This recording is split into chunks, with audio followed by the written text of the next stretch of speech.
When Michael Harper, a respected businessman, failed to show up for his morning meeting, his neighbors assumed he was just running late.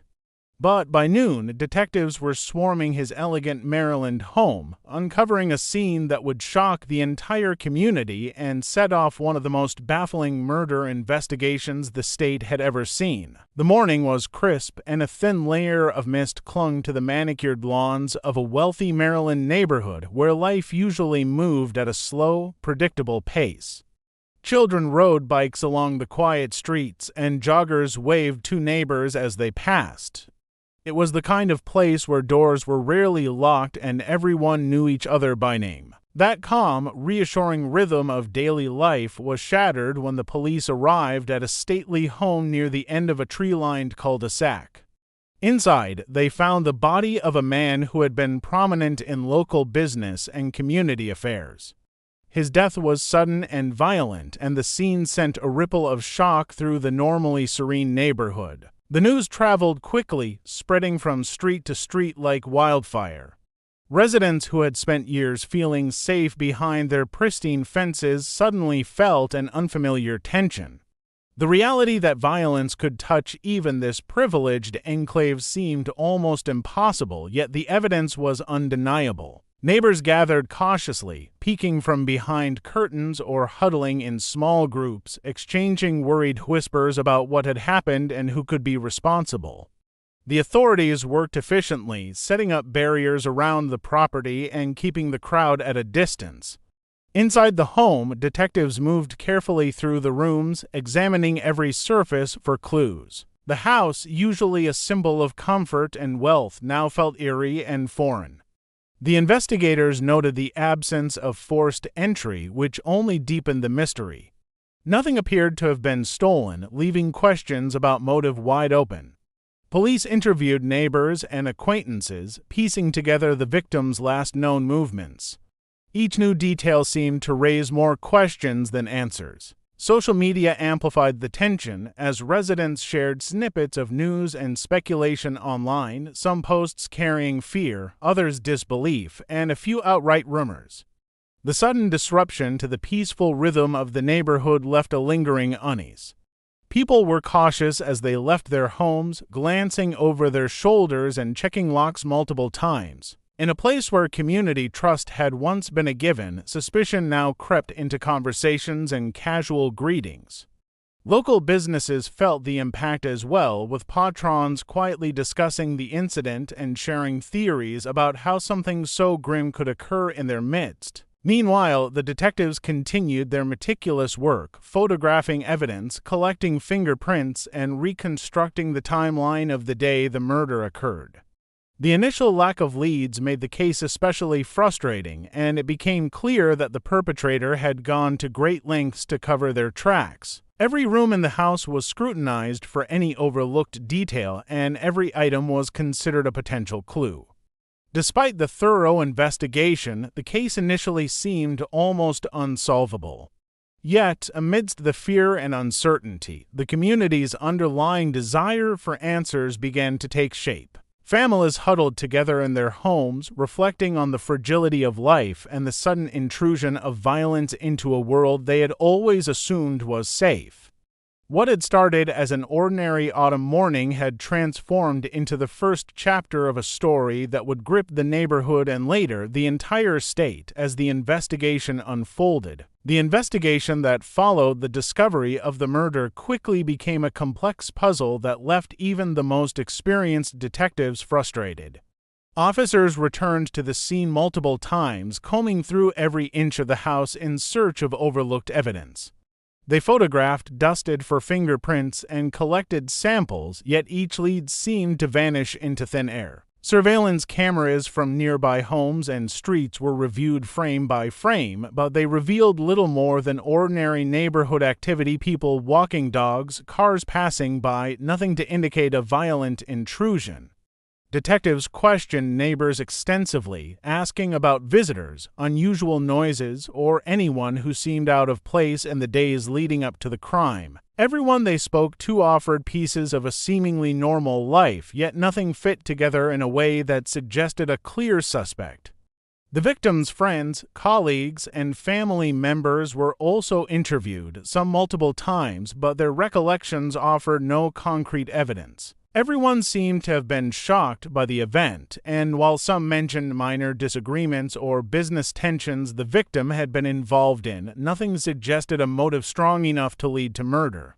The community's anxiety only grew as days turned into weeks with no resolution. Rumors began to circulate, fed by a mixture of fear and speculation. Some whispered about potential business rivals, others wondered if the killer could be someone living nearby, someone who knew the routines of the neighborhood intimately. Local news outlets reported on the case, highlighting the contrast between the serene appearance of the community and the violent act that had occurred. Each report fueled both fascination and unease among residents, who felt compelled to stay alert but also increasingly paranoid.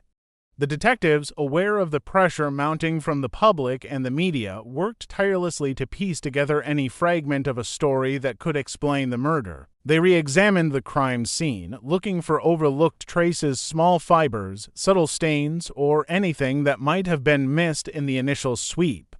Despite their thoroughness, the investigation seemed to hit a wall, leaving them with more questions than answers.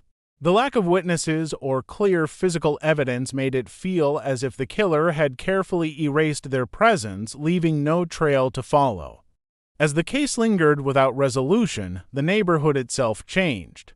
Residents began locking doors more frequently, installing cameras, and scrutinizing even familiar faces with a hint of suspicion. Social gatherings were smaller, conversations more guarded, and a sense of vigilance replaced the trust that had once defined the community. Meanwhile, the detectives continued their painstaking work, aware that even the smallest detail could be the key to breaking the case.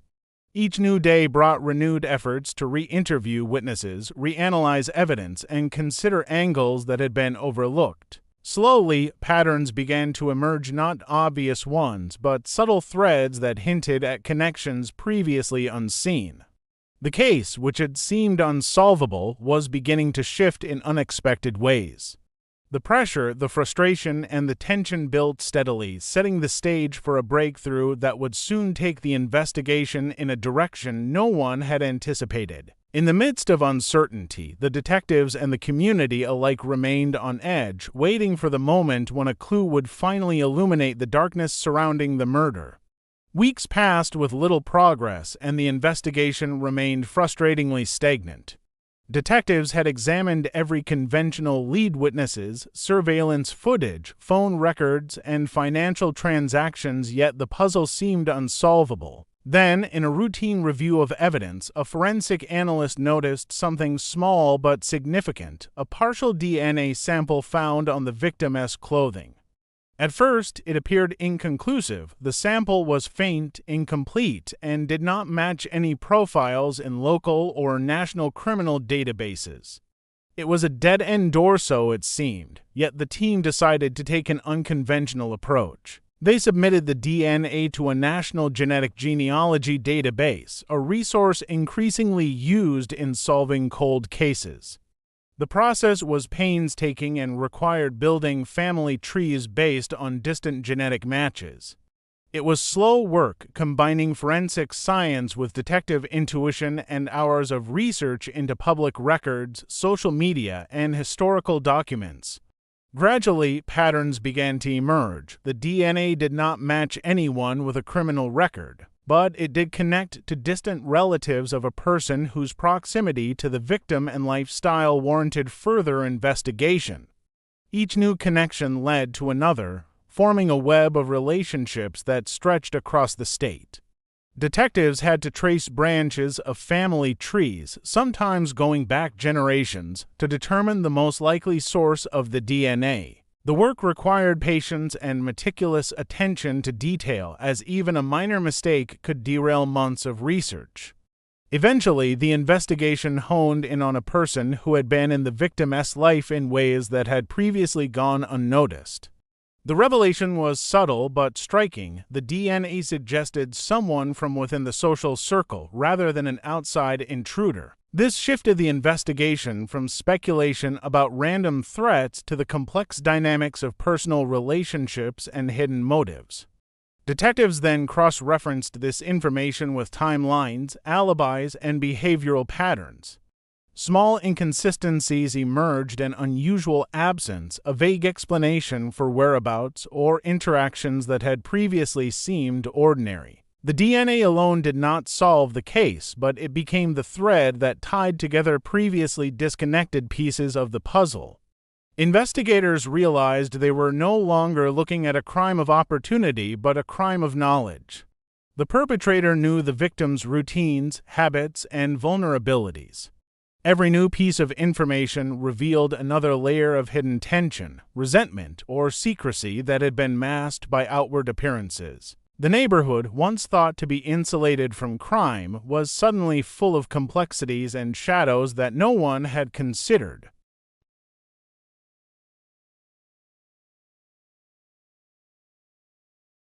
For the first time in weeks, there was a tangible lead, a direction to pursue, evidence to verify, and a story to reconstruct. The realization that modern forensic science could illuminate hidden truths added a sense of urgency and possibility. The investigation, once stalled, now had momentum.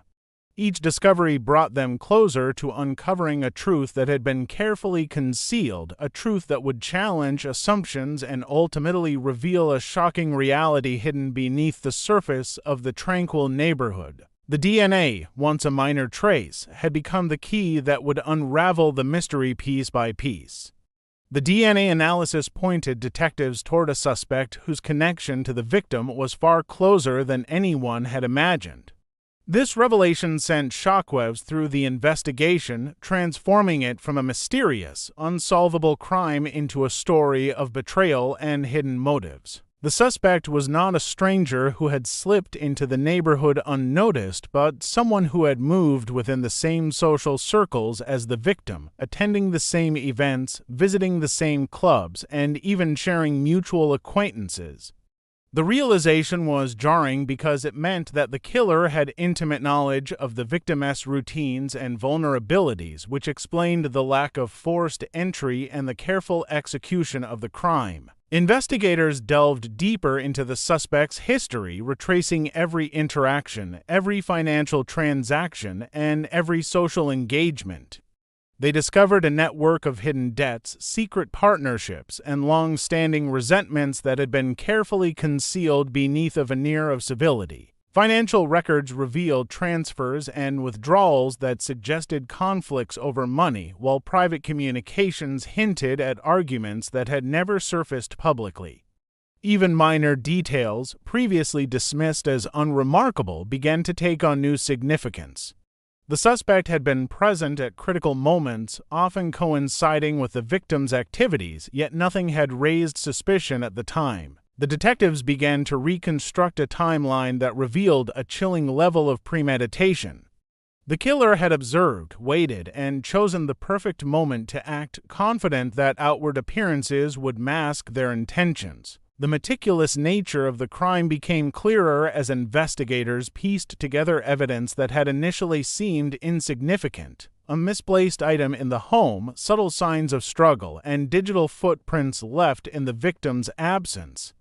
Each discovery reinforced the idea that this was not a crime of passion or random opportunity, but a calculated act driven by hidden motivations.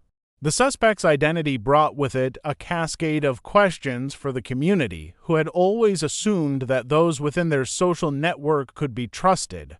Neighbors who had once exchanged friendly greetings now wondered who among them might harbor secret grievances. The contrast between the outwardly polished neighborhood and the hidden tensions that had led to murder created a deep sense of unease. Investigators compiled their findings, carefully documenting each connection, each motive, and each step in the plan. They prepared a case that would eventually reveal the shocking truth in the courtroom: a murder rooted in betrayal, financial entanglements, and concealed resentment. The DNA evidence, initially a small trace, had unlocked an entirely new understanding of the crime, exposing layers that no one had suspected existed. As the investigation moved closer to conclusion, the detectives could see the pieces falling into place. The suspect, as careful planning and the seemingly perfect execution of the crime now stood in stark contrast to the eventual unraveling caused by one overlooked biological clue. The story, once clouded in uncertainty and fear, was becoming clear. A calculated betrayal, hidden beneath the calm surface of a wealthy community, had finally been exposed. The revelation of the suspect's identity not only solved the mystery but also highlighted how the most ordinary appearances can conceal the darkest secrets, forever changing the way the neighborhood perceived itself and each other. The arrest of the suspect marked a turning point in a case that had captivated both the local community and law enforcement. Court proceedings revealed the depth of planning and deception that had gone into the crime, exposing layers of betrayal, financial disputes, and personal grudges that had remained hidden from public view. Evidence collected over weeks of investigation, particularly the DNA that had first pointed detectives in the right direction, played a crucial role in building a case strong enough to withstand intense legal scrutiny. The courtroom became a stage for the unraveling of a carefully constructed facade. Documents, bank records, and digital communications showed how tensions had escalated over time, culminating in a calculated decision to commit murder. The meticulous nature of the crime became clear as the prosecution laid out timelines, motives, and the suspect's movements leading up to the incident. Witnesses provided context to relationships that had seemed harmless from the outside, revealing private disputes, disagreements over business dealings, and hidden resentments that no one in the neighborhood had suspected. The trial captured the attention of the media, and coverage of the proceedings highlighted the stark contrast between the community's serene exterior and the dark undercurrents that had led to the violent act. Families in the neighborhood watched closely, realizing that even the most familiar faces could conceal intentions no one imagined. Forensic experts explained how a small DNA sample, initially overlooked, had become the key to unlocking the mystery, demonstrating the extraordinary power of modern science in solving crimes that once seemed unsolvable. The trial emphasized that every detail, no matter how minor it seemed at the time, could become crucial when viewed in the larger context of the case. After weeks of testimony, presentation of evidence, and careful deliberation, the court reached its verdict. The suspect was found guilty, and the sentence reflected both the severity of the crime and the meticulous planning that had gone into it. For the community, the judgment brought a complex mix of emotions, relief that justice had been served, but also lingering unease at the realization that the betrayal had come from someone so close to the victim. The neighborhood began a slow process of healing, but the events left a lasting impression. Conversations between neighbors now included cautious glances and a greater awareness of the hidden lives around them. Security measures became more common, and families reflected on the importance of vigilance, even in places previously thought to be entirely safe. The case also served as a broader reminder of the evolving capabilities of forensic science, showing how techniques like genetic genealogy could illuminate truths that traditional investigation methods might miss. Detectives who had worked tirelessly on the case felt a mixture of satisfaction and sobering reflection, knowing that their diligence had brought closure to a tragic event, but also recognizing the profound impact it had on the community. The story of the murder, investigation, and ultimate resolution became a cautionary tale, illustrating how appearances can be deceiving, how secrets can fester beneath calm surfaces, and how justice, though sometimes delayed, can ultimately prevail. The combination of careful police work, advanced scientific analysis, and relentless determination had transformed a baffling mystery into a resolved case, leaving the neighborhood forever changed and the memory of the crime indelibly etched into its history.